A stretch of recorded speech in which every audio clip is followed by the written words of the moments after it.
My in-laws offered to bring dessert for our anniversary dinner. They showed up with a cake that said, "Here's to surviving year one." I tried to laugh. My husband did. Then his mom said, "Some people didn't think you'd make it this far." I said, "Some people should have kept that to themselves." It was a warm July evening in Charleston, South Carolina, when my husband, Mark, and I celebrated our first wedding anniversary. We had planned a cozy dinner at our home, inviting close friends and family. Mark's parents, Susan and Robert, offered to bring dessert. I thought it was a kind gesture, but little did I know it would be the catalyst for a series of events that would test our marriage and my patience. When Susan and Robert arrived, they carried a large cake box. Everyone gathered around as they opened it, revealing a beautifully decorated cake with the words, "Here's to surviving year one." The room fell silent. I forced a laugh, trying to brush it off, but Susan, with a smirk, added, "Some people didn't think you'd make it this far." I replied, "Some people should have kept that to themselves." The evening continued, but the atmosphere was tense. I couldn't shake off the feeling that Susan's comment was more than just a joke. Over the next few weeks, I noticed subtle jabs and passive-aggressive remarks from her. She would criticize my cooking, question our decisions, and often compare me to Mark's ex-girlfriend, whom she adored. I tried to discuss this with Mark, but he dismissed my concerns, attributing them to Susan's quirky sense of humor. I felt isolated and began to question my own perceptions. One day, while cleaning the attic, I stumbled upon a box of old letters and photos. Curiosity got the better of me, and I started reading. To my shock, I found letters from Susan to Mark's ex, expressing her desire for them to reconcile and her disapproval of our marriage. It was evident that Susan had been sabotaging our relationship from the beginning. Armed with this knowledge, I confronted Mark. He was stunned and apologized for not taking my concerns seriously. We decided to confront Susan together. During the confrontation, Susan didn't deny her actions. She justified them by saying she believed Mark's ex was a better fit for him. I was furious, but remained composed. We decided to distance ourselves from Susan and Robert, focusing on rebuilding our marriage without their interference. As time passed, our relationship grew stronger. We learned to communicate better and set boundaries. While the journey was challenging, it taught us the importance of trust and standing up for each other. Now, every anniversary, we bake our own cake, decorating it with words that reflect our journey and love. And every time we see the phrase, "Here's to surviving year one," we smile, knowing we've come a long way. So after the cake incident and that awkward comment from my mother-in-law, I thought we'd hit our peak drama. I was wrong. 2 weeks after that dinner, Mark started getting weird. Distant. Like, really distant. Not the usual tired from work stuff. He wasn't just zoning out, he was avoiding conversations, staying out late, and always on his phone, screen turned away. At first, I tried giving him space. Everyone needs that sometimes, right? But something felt off. One night, he left his phone on the couch while taking a shower. I know I shouldn't have, but I looked. The lock screen showed a text from a number I didn't recognize. It read, "She doesn't deserve you." You know it. I froze. I opened the message thread. It was locked. He'd put a second passcode on his texts. I put the phone down, heart racing, and waited. I didn't say anything right away. I needed time to think, to figure out if this was paranoia or if something deeper was happening.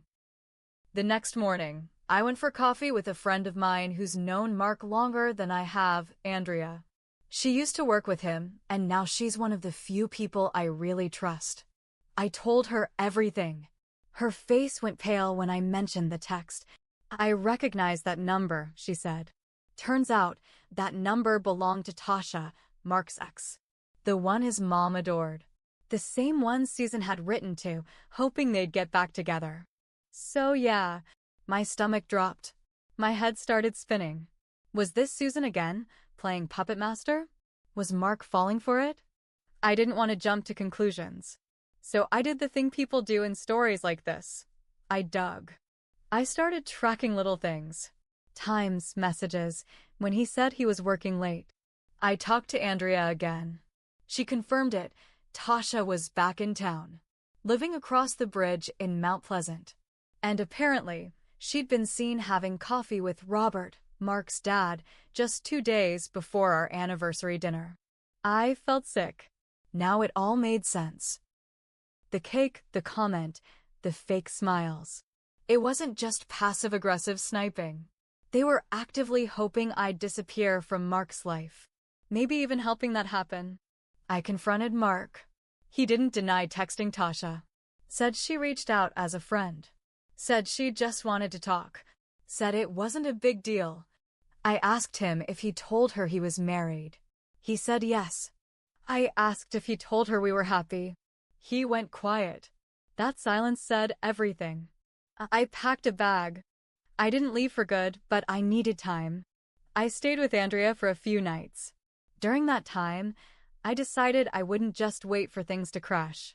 If they were going to light a fire under me, I'd make damn sure I burned the right things down. I hired a private investigator. I know. Dramatic. But I was tired of feeling like I was in the dark in my own life. And guess what? The PI didn't take long. 2 weeks later, he gave me a report. Photos. Mark meeting Tasha at a hotel bar.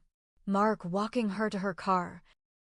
Mark hugging her goodbye, not in a friendly way. But here's the twist that really messed me up. One photo showed Mark handing her a small box. The kind that looked like jewelry. I confronted him again, this time with the photos. He didn't deny it. He got defensive. Said I was overreacting. Said I never trusted him anyway. Tried to flip it on me for checking his phone. That was the moment something broke in me. I didn't cry. I didn't scream. I just stood there, looking at this man I thought I knew. Then he said the words I'll never forget. At least she listens to me. You're always just waiting for me to mess up. And suddenly, it was like every smug smirk Susan had ever thrown at me made perfect sense. This wasn't just about Mark cheating. This was a setup. A long game. I could see it so clearly now. And what I did next, well, let's just say the game was no longer theirs to play. So after Mark threw that "at least she listens to me" line at me, I left. Not permanently. At least not yet, but I knew I was done playing the quiet, forgiving wife. I stayed at Andrea's for a bit longer and started piecing things together. Every photo, every message, every look I ignored started to line up in a way that made me feel stupid and furious all at once. But here's the twist I didn't see coming. A few days after I left, Mark's boss, yes, his actual boss, emailed me. Not Mark.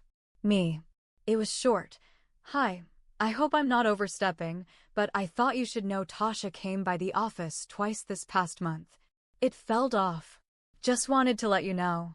That email? It lit me up. Turns out, Tasha had been trying to get a job at Mark's company. A company where he has no hiring power. But she kept dropping in, saying she wanted to reconnect with old contacts. Mark told me she had just reached out, but she'd been trying to be around him in person. Repeatedly. Creepy, right? That's when I started to wonder if maybe even he wasn't in full control of the situation. Andrea and I went full Sherlock. I made a fake Facebook profile, nothing fancy, just a stock photo and a believable name. I friend Tasha. She accepted. Within days, I had access to everything, her posts, her tagged photos, her comments. One night, she posted a picture of a wine glass on a fancy marble counter. No caption. Just a heart emoji. Innocent enough, except the counter? That was my kitchen. She had been in my home. And I had no idea when. That was when it got real. I showed Andrea. We scrolled through all her posts. Every vague caption. Every half-faced selfie. And slowly, horrifyingly, we started recognizing places, our backyard, our guest room, even our car. She hadn't just been sneaking around. She had been inside our lives without us knowing. Or maybe Mark did know. I still wasn't sure. So I did something drastic. I went back to the house, but I didn't tell Mark. He was at work. I walked around slowly, checking everything. I didn't expect to find much. But in the drawer of our bedroom nightstand, behind a stack of books, a spare key, wrapped in tissue, with a sticky note stuck to it that just said, "In case you need to come by." I took a photo of it, put it back exactly as I found it, walked out of that house without saying a word. That night, I printed the photo, folded it neatly, and mailed it, with no return address, to Susan and Robert. Yeah, that's right. I mailed it to his parents. Because if they were going to play God in our marriage, I was going to make them watch their little plan fall apart, piece by piece. What I didn't expect.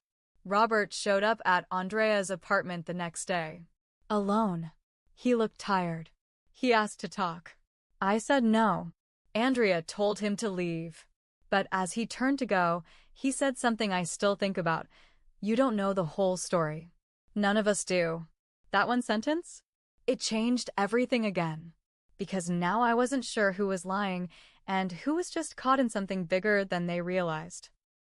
So after Robert dropped that line, "You don't know the whole story," I couldn't shake it.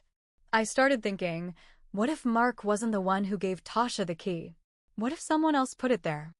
I didn't want to believe it, but I had to consider everything. And the more I thought about Susan's need for control, the more I started to see it.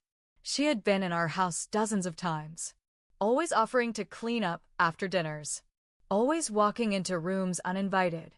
She even had a key before we changed the locks after our honeymoon because she needed to water the plants. I checked our security camera backups. We hadn't used them much, but Mark had installed them months ago. One camera faced the front door, one was aimed at the side entry, and one, barely working, was inside the hallway near the kitchen. I sat there at 2 a.m., scrubbing through footage, and there it was. 2 days before our anniversary dinner, Susan let herself in through the side door while we were both at work. She wasn't just dropping something off. She walked straight into the bedroom, stayed for 10 minutes, left without taking or putting anything obvious down. That's when it hit me. She left the key, not Mark. It had been her plan all along. She let Tasha back into his life, gave her access to our home, tried to destroy our marriage piece by piece, all while smiling in my face. And Mark? He was dumb enough to fall for it, but maybe not fully in on it. Still, I wasn't about to let him off the hook. Not after he met her behind my back. Not after he let me feel crazy and alone for months. I didn't just want to leave. I wanted it to sting. So here's what I did. First, I gathered every piece of proof I had: texts, photos, the security footage. Then I wrote a long letter. Not to Mark. To Tasha.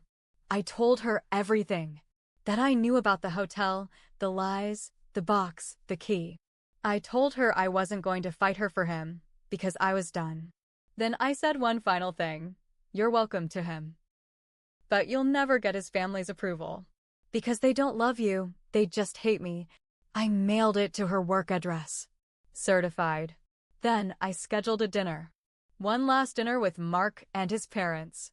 I made his favorite, slow-roasted ribs and cornbread. Set the table nice. When they arrived, I was calm. Quiet. Collected. They talked. I smiled. Mark looked confused. Susan was giddy, like she'd won something. Robert barely spoke. After dessert, I handed out 3 envelopes. One for each of them. I told them to open them at the same time. Inside were printed screenshots of every message, every photo. A still from the security cam of Susan walking into my bedroom. A copy of the letter I sent to Tasha. And my signed divorce papers. I stood up, looked at Susan, and said, "You didn't ruin my marriage. You just showed me who my husband really is." Then I turned to Mark. "You had a chance to fight for me. You chose silence." And to Robert, "You were the only one who tried to stop this. I hope you sleep better than the others." Then I walked out. I moved back home to Asheville a week later. Got a job in a bookstore. Reclaimed my peace. Therapy helped. So did time. 1 year later, on what would have been our 2nd anniversary, I got a message from Tasha. Just one line. You were right. I never replied. But I smiled. Sometimes revenge isn't loud. Sometimes it's walking away with everything they tried to take from you and leaving them with each other. The real punishment? Letting them live in the mess they made. And I'm finally free.